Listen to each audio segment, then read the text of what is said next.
Pinag-uusapan pa rin dito sa PBA itong trade na nangyari ng Magnolia at Titan Ultra. Pero itong San Miguel Beermen mukhang ready na raw na gumawa ng move kung saan ang kakausapin naman daw nila ngayon ay baka itong Terra Firma Jeep. So sila naman ang magkakaroon ng tinatawag na malaking trade. At mukhang ang i-acquire daw ng San Miguel dito mula sa Terra Firma ay yung guard nila na si Mark Nonoy. Kapalit naman itong si Chris Miller. Mukhang itong si Miller talaga hindi magtatagal dito sa San Miguel. Parang yung dating rookie ng San Miguel to si Evan Nava. Dalawang conference lang sa San Miguel, bangko pa. At naging free, na-trade sa Northport at eventually napunta ngayon dito sa TNT Tropang 5G. Itong si Chris Miller mukhang ite-trade din ng San Miguel Beermen. Dito naman yan sa Terra Firma kapalit ni Mark Nonoy. At kung ito'y mangyari, sigurado maaprubahan din yan agad ng PBA.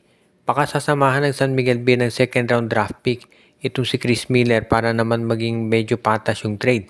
At si Mark Nonoy ang ganda na pinapakita dito sa Blackwater, dito sa Terra Firma. Samantalang ito si Chris Miller naman nag-i-struggle dito sa San Miguel Beer.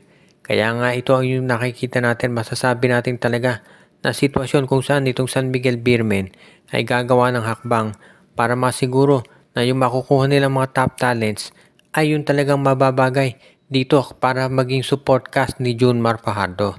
Siyempre kahit sino pang makuha ng San Miguel na guard forward dyan, kinakailangan mag-complement sa laro ni Junmar. Dahil siyempre doon sa 9-time MVP nakasentro laro lagi ng SMB.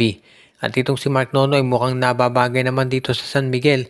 Kaya nga malamang yan ang makuha nila na masama dito sa roster. At kung gumanda laro ni Mark Nonoy, baka to si Wamit Yongson ay matrade na rin para kapalit ng isa pang power forward o kaya naman isang big man.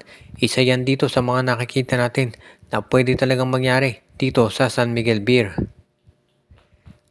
Ito namang Meralco Bolts ngayon ay nagpaplano din daw na gumawa ng isang major move at ang kakausapin naman nila ngayon ay itong Blackwater Bossing.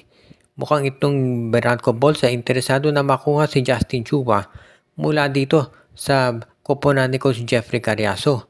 Itong si Chuba kamuntik na yung masama doon sa trade dahil nung si Gio Halalon ay nasa Northport pa. Ang balita ay mapupunta raw yan dito sa Blackwater at si Justin Chuba naman ay mate-trade.